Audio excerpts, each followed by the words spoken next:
Today we're going to be talking about multiplying fractions. By the end of this lesson, you'll be able to find the product of two fractions representing your work through an area model.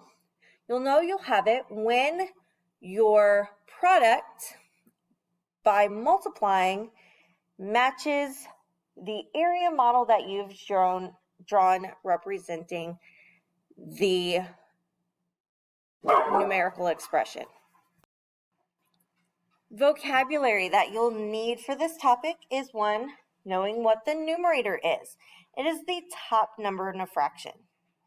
The denominator is the bottom number of a fraction. Simplifying is reducing a fraction to its simplest form. And an area model is a visual representation of a mathematical operation.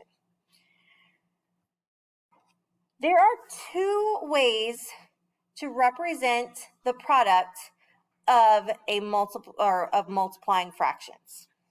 One would be to draw an area model, which we will talk about first. In order to draw an area model, what we will do is first draw a model of one of the fractions of the expression. 1/3 and 3/5 is what we're multiplying. So you can see that my area model has been split into 5 pieces because that's what my denominator is.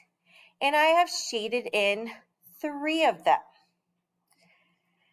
The next step is on top of that same drawing, I'm going to represent the next fraction drawing across.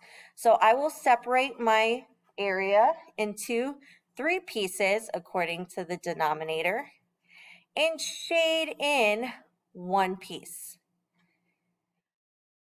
Then I will count the total number of pieces my area has been separated into now. That will be my new denominator. And then the overlapped shading is going to be my new numerator. So we're going to do an example of one of these with 6 times 7, or 6/7 times 1/3.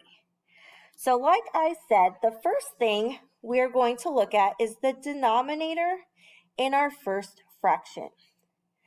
I'm going to draw a rectangle or a square to represent the area that I'm going to be filling in. Then I'm going to, from top to bottom, I'm going to divide that shape into however many pieces the first numerator says. So here, I'm going to divide this square into 7 pieces. 2, 3, 4, 5, 6. We can see that I've created 7 pieces. 1, 2, 3, 4, 5, 6, 7. And then I'm going to shade whatever that numerator says. So I'm going to shade in 6 of those pieces, or 6 out of 7, because my fraction is 6/7. I now have a shape that represents the fraction 6/7. Next, I'm going to look at my other numerator, or my denominator, 3. Because I drew those from top to bottom, now I'm going to go left to right. So I'm going to divide my square into 3 pieces now. So 1, 2, you can now see I have 1, 2, 3 pieces. And then I'm going to shade in whatever the numerator is, which is 1. So I'm going to shade in 1 of those 3 pieces. So now I've got my 1/3 overlapping my 6/7. To find the product I'm going to count the number of pieces that I've created all together. So 1, 2, 3, 4, 5, 6, 7, 8, 9, 10, 11, 12, 13, 14, 15, 16, 17, 18, 19, 20, 21. I have 21 separate pieces within my area. That is going to become my denominator. And then whatever I have overlapped, shaded in, however many pieces that is, that becomes my numerator. So I know I have 1, 2, 3, 4, 5, 6 pieces. So the product of 6/7 times 1/3 is 6 over 21. Now I have to think, can this be simplified in any way? Well, I know that 3 can go into 6, and I know that 3 can go into 21.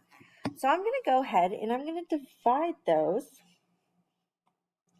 by 3 to simplify my answer. 6 divided by 3 is 2, and 21 divided by 3 is 7. So the product to my multiplication problem is 2/7. My area model represents that. Now let's say that I don't have the space or I don't need to draw my area model. What I can do is I can actually multiply using my algorithm. So let's look back at our anchor chart. Multiplication method, all I'm doing is I am multiplying the numerators together and the denominators together. And that is going to give me the product of my multiplication expression. So let's look at this one. I have 6 times 1. So 6 times 1 is going to be 6.